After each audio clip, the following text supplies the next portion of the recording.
The beginning of humanity, people have strived for one thing: attention. We as a collective have craved this sort of currency. We unknowingly and subconsciously steer ourselves towards the actions and words that will cultivate the most attention to ourselves. This, in no doubt, has had a destructive and catastrophic effect on the state of our sociological advancement as a species. In relation, TikTok, the doom scrolling app. This hive mind of people against individuality has caused further divide.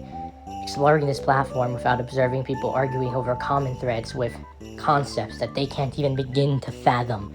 Today's topic directly covers the subject material we just dove into, but not just investigating the general reach of the platform, but one very small subsection in the gaming community: Clash Royale.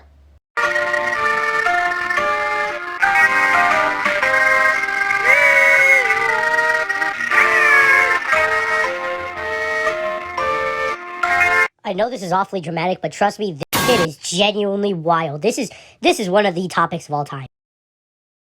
This game is actually really fucking ass. Clash Royale is a Supercell game made by mobile company Supercell. Supercell is, Supercell. You know what Supercell is.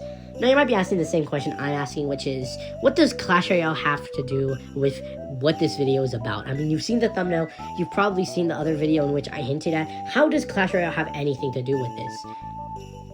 And all of it will be answered in due time. In due time. For now, there is a very important thing to call out when it comes to Clash Royale.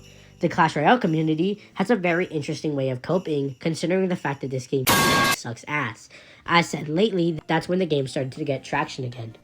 Till that point, though, Clash Royale was on a downward spiral for so long. The last time this game was genuinely loved by the community was in 2022. Nowadays, this game is seen as an absolute joke, and I don't even blame anybody. Every single day, the team just seems to be creating worse and worse decisions. The way this community makes content to make up for it is strange. Crusher22 is a Clash Royale YouTuber who is very infamous for their weird sexual innuendos. Now, their dark humor comedy isn't funny if you're above the age of, 12, but they're extremely popular in the Clash Royale community, and in no doubt, absolutely paved the way for so many other YouTubers to come out of this. I'm talking every YouTuber in the book took notes on this one guy and took it. Now let's enter the new era. Now, what is going on TikTok? Well, there's a lot of cringy Reddit stories that have insane titles, insane, clickbait value, and some of the worst stories with some of the worst human beings known to man. And now you can fix a TikTok audio in which you speed that up, or you keep it normal, and then you put it over something mundane and something monotonous. And that is exactly where the Clash Royale trend came from. This Clash Royale trend consisted of people overlay these absolutely atrocious audios over mundane Clash Royale gameplay and winning their matches. Meanwhile, this atrocious audio about somebody sleeping with their stepsister or something plays over. Or it was one of those extremely obviously fake revenge ones where we'll be like, my little brother fucking slapped the controller out of my head, so I fucking shot him 16 times. He's now dead. And my mother is screaming, and so I slapped that bitch. And it's that's usually what they'll say and shit like that, but it's usually fake because, it's Reddit. Another extremely important trend that started to pop out for Clash Royale is these people flashing just porn. Sometimes censored, sometimes just straight up not censored. They didn't care. You have Clash Royale porn, and sometimes not even Clash Royale, just porn. Usually hentai, to be specific. I can't say that word on YouTube. Why did I say that? But yes, this is something that is extremely consistent with these channels, is on YouTube Shorts. They would post this content and then randomly fit in porn. This is still a problem to this day. You can't do that. Now, you might be asking the simplest question, which is, what is the point of this? And it's pretty simple. Engagement farming. Little Timmy wants to see the porn. So what does he do to see the porn? He keeps replaying the video over and over and over and over and over. And maybe he might even comment some stupid shit like, Wow, that wind sure is strong today. Or something corny like that. And so what does he do? He goes back until he can pause and see the Archer Queen's tits. Now, I don't have to be the person to tell you why this is bad, but it's YouTube Shorts. The short form hierarchy consists of the youngest viewers being on YouTube and the second youngest viewers being on Instagram Reels, with the oldest users being on TikTok. Most adults use TikTok, most teenagers use Instagram, and most kids use YouTube Shorts. Some of these people switch between. It doesn't matter. That is the pretty simple, thing of it. Now, obviously, occasionally this type of stuff is posted on Instagram, which is how you know that a lot of this is being made by teenagers. I'm not going to act like a lot of these people are not just immature little kids, but I don't need to be the person to tell you why this is a bad thing to do, because, it's a bad thing to do. Now, post porn aside, this is where another trend started to arise. You see, you can't just put a bunch of audios of Reddits. If everybody has already heard these Reddit audios of people talking about how they fucked their sister or something, or talking about how they blew up someone's house because they called them ugly or some shit like that, you can't keep posting those same videos because everyone's already gotten used to them. And so, what do? You make your audios yourself. Now, what if you made some crazy songs? Now, that would be cool.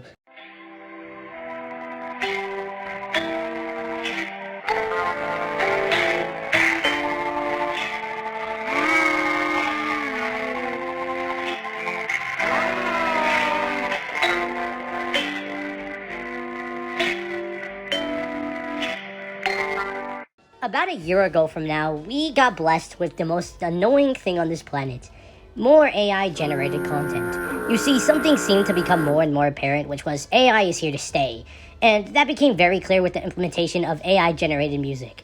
This essentially meant that anyone could quote-unquote create music. By create music, I mean type out a prompt with a couple of absolutely lyrical masterpieces layered by the worst known vocalist man. Like, it's pretty clearly AI based off of how AI just speaks. There's a lot of strain in their voice, and sometimes there's just noise for no reason. Like, an AI can't yell for shit. Whenever you hear an AI yell, it's like when you try to yell and scream like a girl when you're a grown-ass man, and it just ends up hurting your vocal cords. That's how AI sounds every single time it tries to scream. It's so bad. And I know a lot of people are going to say that this is just AI equals bad, and yeah, everyone already knows AI is bad. Only complete dumbasses think AI is a good thing, and at this point, there's a lot of brainwashed drones that unironically think AI is a good thing. What I mean by this is that there's just a lot of people who will watch this video and walk out as soon as I say AI is bad because their mind is too small to understand that. AI is not a good thing. It will never be a good thing. As long as you are a human being, AI will always be a bad thing. So unless you're an AI, you should logically be against AI, but people are stupid, and they don't seem to understand that. Clear, but if you want to profit in a little bit, but then immediately fall as soon as AI decides that you're useless to it, and as soon as the companies decide you're useless to them, well, then be my guest. But yeah, AI will never be good. But the point is that AI existing made one big facet of people who decided they knew how to make music to decide to quote-unquote make music, as said earlier. This bring in Clash Royale, as I said earlier, people needed to make their own sounds because, it felt like innovation. Enter in Vexi and Hyperbader. Vexi and Hyperbader are by far the biggest two of these. Like, there's no other ones who even compare to this. Hyperbader is known by their infamous balls, balls, balls, balls in my ass. Balls, balls, balls, balls in my ass. You definitely heard that audio. There's no way around it. And yeah, no, they're pretty infamous for that audio. And as for Vexi, there's not a particular audio that they really did that good. I think they made that one about looking at their teacher's tits. Like, what are they making me say? What are you guys making me say? As for how I feel about this type of content, it's pretty obvious. I'm not a big fan of this content. I find the topic itself kind of funny, but at the end of the day, this content is extremely harmful for several reasons. And it's not that difficult to really grasp that. Another big problem with a lot of these songs is just their political talking points. There's a lot of random politics just shoved into these videos, and a lot of the time, it just starts spreading misinformation. First of all, Epstein is pretty obviously constantly on here, and Diddy is also constantly on here. Now, as for why this is the case, is Clash Royale has always had this sort of cultural grab, because, I don't know, they've just always really fucked with politics in this sort of way. Diddy Cage has always been a common joke in Clash Royale, and the whole point is, it's Goblin Cage grabs troops and shoves them inside the cage and starts making suspicious movements. He's Diddy Cage, he's trapped in the cage, it's Diddy Cage. It's not funny to me. Most people outside of the Clash Royale community can agree that this is a pretty corny joke, to be honest, but it's common in the community, and that's all you need to know. This community has always grappled with these type of topics, and even though I personally just think that a lot of them are lackluster and not really that funny, to be honest, they really love to talk about shit like Jeffrey Epstein and Diddy and Israel and 9/11. They just love to pick at those four topics specifically. I've seen 9/11 so many times in these videos, and a large majority of the time, the jokes aren't even clever. I'm so indifferent to these type of jokes because they've come so mainstream. A couple years ago, if you made a 9/11 joke, unironically, people in the room would stare at you weirdly. Now, if you do that, everyone in the room just stares there and claps like it's fucking Family Guy. It's at this point become a joke within itself to just make a joke about 9/11 with no actual punchline. It's so fucking bad. Now, the point is about Hyperbader and Vexi is that there's not really much to say about them, honestly. Vexi is the one that really wants to fuck Melody, I think. I might have to correct this if this is wrong. And Hyperbader is the one who has the fucking guy from Rayman on there with the Chinese hat. And that's all you really need to know about them. But there is another thing you do need to know, is that they had a little bit of a rivalry coming on. Vexi wasn't actually the first one to strike. Hyperbader had made a diss track calling out the fact that Vexi had copied a couple lyrics. Now, I'm not sure if this is a true claim. I don't care enough to actually check. The point is that they made this whole video and this whole diss track just to critique them, and this caused Vexi to make a diss track back. Now, I'm gonna be mad honest when I say this. I actually think Vexi had the better diss track originally, and as for Hyperbader, I unironically think they mogged them either way. You know, have to use that terminology because it's brain rot. Vexi honestly should have just given up after the first diss track, because the second diss track just kind of showed how little talking points there were against either side. Like, Vexi tries to claim that Hyperbader copied an entire song, which is like, buddy, that's what AI does. AI copies all the songs. Your songs aren't original. They're based off of other songs. They sucked that into the machine.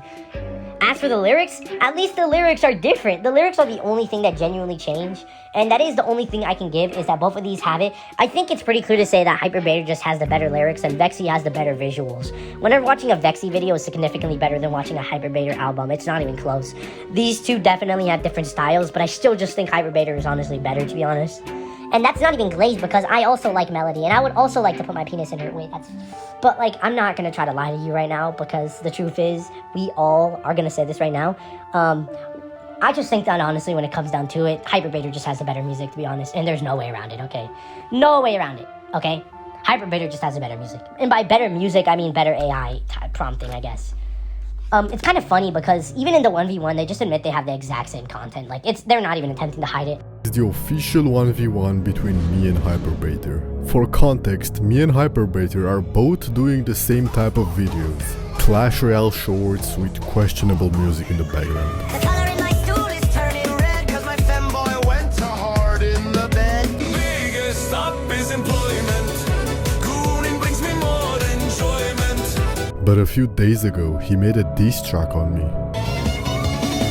I think Vexi stole some lyrics off of me, so I will be exposing his super small pee-pee. And of course, I had to respond. No, when it comes to what the songs have actually been utilized in, it's very difficult to really tell what their, cultural significance when it comes to TikTok has been. I've seen the songs been used in shitpost a lot, and yeah, they are pretty popular in shitpost. And that's about it. I don't really see any of the songs get any other traction outside of just shitpost. It's not like they've become a cultural phenomenon or something that's just a little fun, like, I don't know, We Are Charlie Kirk. It doesn't really have that same sort of aura We Are Charlie Kirk have. It's just We Are Charlie Kirk is such an insane, lyric and title that most people just instantly have to laugh. However, I feel like a lot of these audios just don't capture that same essence, and they feel like they're trying too hard. When it actually comes down to other songs on TikTok, I feel like these songs don't really have that same pizzazz. Like, everyone already knows what Jackie's Box is. That thing's been done to death, but there's a reason why Jackie's Box is still something that people are able to reference to this day. There's a reason why even when the mimic is referenced even for a second nowadays, somehow Jackie's Box has still found a way in. The truth is that it's just had a bigger cultural significance because it has a better identity. To this day, Extra Tuna can make a video and still get a good amount of views because Extra Tuna has genuinely got married. I'm not saying Extra Tuna is a genuine artist that is extremely passionate with their craft and amazing, but